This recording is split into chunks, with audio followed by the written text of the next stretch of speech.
Greetings, this is Lessons on Leadership from George Washington University's School of Business. I'm your host, James Bailey.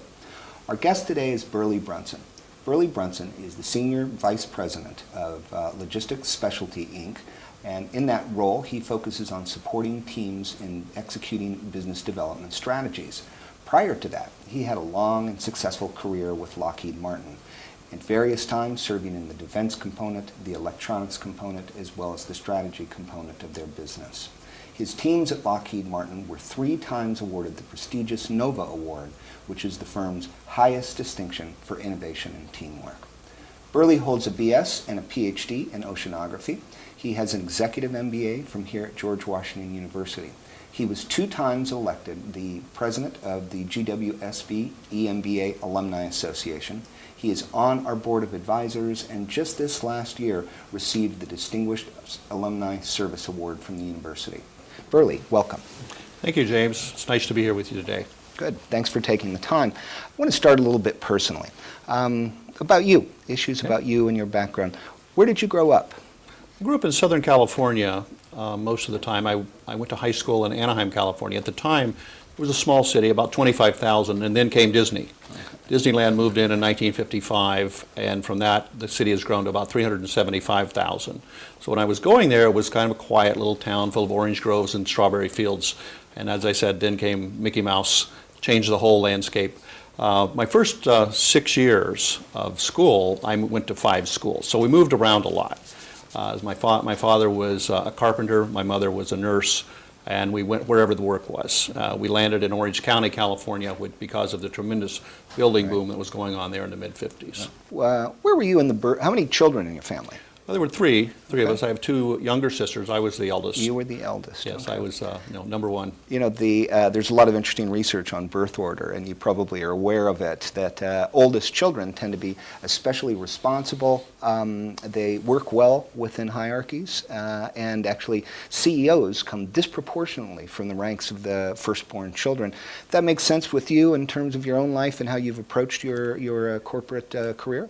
I think so. As a firstborn boy, the only male of the children, a lot was expected of me, myself included. I expected a lot of myself, and so I was a high achiever. I always had been, and I think my sisters looked up to me. At the time, they perhaps weren't so happy with my quote leadership style, which was a bit autocratic. I have to admit. I've learned since then, but we're still close. We're still good friends, and so they haven't thrown me out. Did you have any hobbies as a child? Anything that you really loved? Anything that really just sort of transported you, that you couldn't wait to do? I read a lot. Okay. And I still do. I enjoy reading. Now, of course, I do it electronically on a Kindle or something like that. Right. But at the time, I loved books. If you go to my house now, you'll probably find that we have several hundred books. Matter of fact, we just got rid of 10 boxes, and it didn't make a dent. Okay. So reading was something I spent a lot of time doing. Tell me about your first position at Lockheed Martin and what your career path was there. How did that move forward? I joined Lockheed Martin in 1991. I was coming from a small business where I was chief operating officer, and we had worked with Lockheed prior to that. And frankly, I outgrew the little company, and I was looking for some opportunity. Lockheed had established a new division in New Hampshire. Essentially, it was the Undersea Warfare Division. And they asked me to come to New Hampshire and lead that. So I went to Lockheed in 1991 as Vice President, General Manager of the Undersea Warfare Division. I was up there a little over a year doing some very fascinating cutting-edge technology, advanced technology programs. We actually got those on track, moved them into production, which wasn't so much fun for me anymore. And I took the opportunity to come on the staff of the chairman of Lockheed. And we established the first ever highly classified broadband high-speed network that connected Sunnyvale, California to Washington, D.C. In a classified environment so that we could demonstrate to our local customers what we were doing in California without them having to take a 3,000-mile trip. That gave me the opportunity, working in that environment with a minimal amount of travel, to actually go back to school and get my MBA here at George Washington. The interesting thing about that is my next job, I moved into a vice president role down in Crystal City, working directly with the Pentagon and somewhat with Congress. And right at the time I got my my MBA, Lockheed and Martin merged. That's right. I always forget that they were separate They were companies. separate, and Yeah. in 1995, I got my MBA in May of 1995. They merged in March of 1995. My job turned out to be the person responsible for bringing the cultures of the 22 separate divisions together, working together in Washington, D.C. 22? And the funny thing about it is the last paper I wrote at GW was why mergers fail. And the answer was culture. Right. So here I was charged then with 22 cultures. Some of these had come out of the Loral Corporation, Lockheed, Martin. How do you bring them together into a cohesive team? Where the mantra was one company, one team. And as you can imagine, we brought 22 companies together. We didn't exactly have a common set of practices. And so my job then, which once again fit right in with the education I'd received, was to come together and establish a set of standard practices. What I realized is a company that diverse, you cannot do standard processes. What you have to do are process standards. Okay. So I took the standards approach. I don't care how you do it, here's what you have to do, here's what you have to end up with. I felt I benefited from that, Good. doing it in an academic environment. Good. And then applying that immediately, being able to apply that to a real world situation. Very broadly, thinking about sort of leadership philosophically, is leadership about the person or is it about the moment? Is it about the individual or the situation? Is it the leader, him or herself, or is it the zeitgeist, the spirit of the time, that they just have leadership qualities, some sort of innate leadership qualities, or is this something that can be educated? It's something that can be taught, and believe me, I hope it's the latter because I'm a leadership professor, and there wouldn't be work for people like me. But how do you disentangle those two? You use words that I believe come together. Individuals must rise to the moment. Okay. And so I think leadership is about individuals, but it's about how they respond to time, to what's going on. Okay. You know, true leaders rise to the moment, capture the moment, if you will, seize the moment, and then turn what might be a disaster into a success, just by their just their sheer leadership, bringing their folks along, encouraging those around them, and saying, okay, we can do this. Let's go do it. With that in mind, is it possible that a leader, because you identified leadership with the individual, is it possible that an individual doesn't have the right qualities for the situation they're in, whether that situation is defined by an industry, a culture, a particular economic client, that they're not capable of rising to that moment because their qualities, their characteristics aren't compatible with it? I think of startups, for example, startup corporations that are started by a brilliant entrepreneur. Yeah. And they reach a certain point in time, and that person, if he or she is smart, will step down. They'll move into the chief technology office. Right. And they'll bring someone in who knows to lead people and organizations and grow them. And some of the most successful businesses are people who have recognized that they don't have it in that arena. Excellent. And are willing to step back and let someone who does step up. Excellent. That's an excellent point. I think Steve Jobs might be the exception here, of somebody who's both a founder, a technical genius, extraordinarily innovative, but also has shown some very good managerial and leadership capabilities long term for that, for Apple. And a similar question, do you think leadership is that you have to have it, or can you get it? Do leaders just have to possess these qualities, whether they're empathy, insight, expertise, charisma, whatever it happens to be, or are the qualities of leadership something that you can develop, that you can learn, that can be taught? I think they're both. I think the qualities of leaders have to be there. We talked about that just a moment ago. There are certain qualities of an individual, if you will, the EQ side, the emotional quotient side of a leader. But you can also hone those, teach those, improve those through practice and education. So while I believe there are certain innate abilities that come with leadership, you're not necessarily a natural born leader. Okay. You may have the basic tools. Okay. But they have to be brought out, honed, and developed. Okay. An analogy. I love analogies. You remember the old Miller's analogies test? Did anybody have to take those?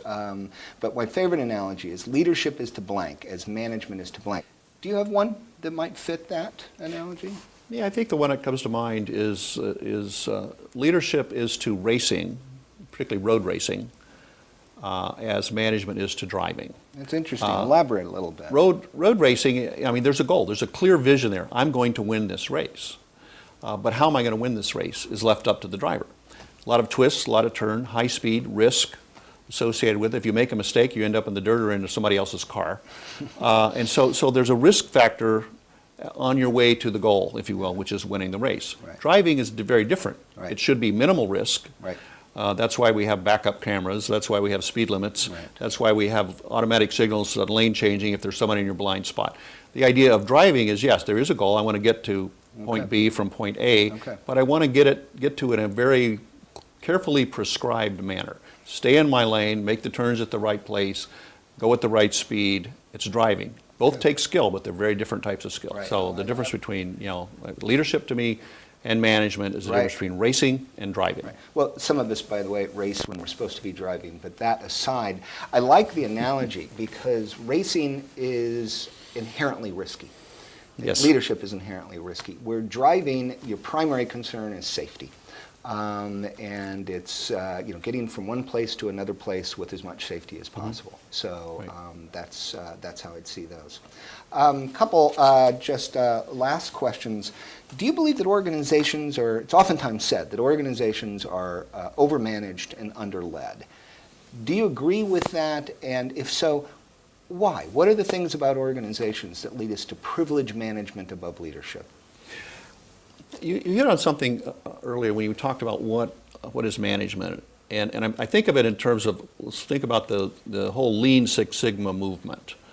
It was all about execution. It was all about taking out waste. It was all about doing it perfectly every time. And I would say, if you think about Toyota was an extremely well-managed company, but it wasn't necessarily well-led. And then they did it the other way around. They flipped it. They then began, I think of leadership as essentially, they wanted to become number one. They wanted to become the biggest car company in the world. And in that leadership, that vision of the biggest car company in the world, they lost the management. They started then turning out flawed vehicles, which cost them the very thing they had the vision for. Okay. So once again, the absolute necessity of both here. You've got to have both there. Both have to exist. And they've got to be balanced properly. Right. Yeah, no, I agree with that. So Lockheed Martin's trying to balance these things very consciously, very intentionally. It's been my experience at organizations because management is more measurable. It's more objective. You can get your hands around it where leadership is more amorphous. It's more subjective. It's that the measurement issue is one of the reasons why they tend to privilege management over leadership, as well as cultures oftentimes, because cultures put us on the same page. The point of culture is to get us all looking at things the same way. And if you've got a whole, and of course after a while we start to dress alike, but that leads people to perhaps see things in the same way. And when you're doing that, innovation, creativity, naturally kinds of goes away because you've got a language, you've got a worldview that is consistent, and it might prevent that leadership from getting the foothold that it needs. Similar to the Toyota story, I think an example of organizations, a whole industry that was overled and undermanaged would be the financial industry. Yes. Because I don't know what happened to the risk management function. Those Chinese firewalls that were there to say, no, you can't trade this stuff. Because there's no underlying value to it. But the ideas were exciting. You can make money on nothing, and so that might be an example of that. Have you yourself ever felt well led by another? I have a couple of times. I've had a fairly lengthy career, but early on in my career, when I first went to work for the government, I had a gentleman who led well. He was a very senior at the time for me. It was a GS-15, and I was a GS-9. But he gave us a vision, told us what our goal was, and then let us do it. Okay.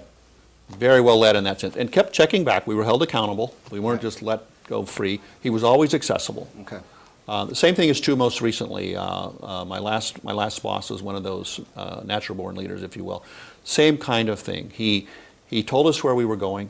He set the goals in front. We had twice-a-year reviews against objectives. The rest of the time, we were allowed to do it. And you felt that you were going to be held accountable.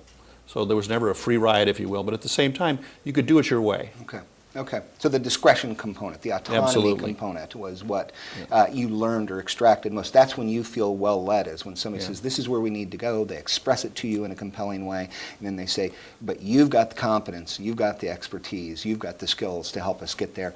Go do it, I'm not going to micromanage you. And the key thing with a leader like that is you've got to know as an individual that, use the word, they've got your back. Yeah. They will We've talked about that protect before. you if you stumble, fail. You're not going to essentially be killed for a mistake. Right. No, that's And they will protect you from whatever. In 4 words, give me 4 different things that followers want. I think they want vision. Okay. Vision from their leader. They want clear objectives. Okay. What do we have to do? Okay. I think they like freedom Okay. to do it their way, and then of course they like to be acknowledged. Okay. Okay. I think that's a really good And the key on the acknowledgement part, I always use this: you praise in public, Yeah. you admonish in private. Right. Good. Good. That's a very. We ought to write that down somewhere. That ought to be on all leadership guides, because I think that makes an enormous amount of sense. Do you do that? Do you do that for your followers, the people who report I you do. to? Do you think about it every day? I do. Okay. I do. I'm one of the most kind of almost seminal reviews I had was a 360, where you get the peers, the employees. The only person you can determine in a 360 that's reviewing you is your boss. Yeah. You know who that is. And we had a 2-hour conversation about blind spots and in that discussion, and we both learned a lot about one another. And from that point on, my leadership style changed as a result of that 360. What I realized was I wasn't spending enough time explaining to the folks that worked for me why we were doing what we were doing, why it mattered, Right. and then giving them the freedom to do it their Right. way. Good. Well, I think that goes back to the adaptability point that came from early childhood, your ability to adopt, to see that you could be doing something better, to respond to feedback, and to try to deliver something that you would want delivered to you, the autonomy, the excitement that comes from a compelling vision. So today we hope to have shown you a very senior executive and their course to leadership, how their early life contributed to it, their education, their career paths, their family engagements, how all of those came together. All of these different forces came together to create this idiosyncratic person, Burlie Brunson, and to contribute to his great success as a leader throughout his career. So Burlie, thank you very much for joining us today. Thank you. This is Lessons on Leadership.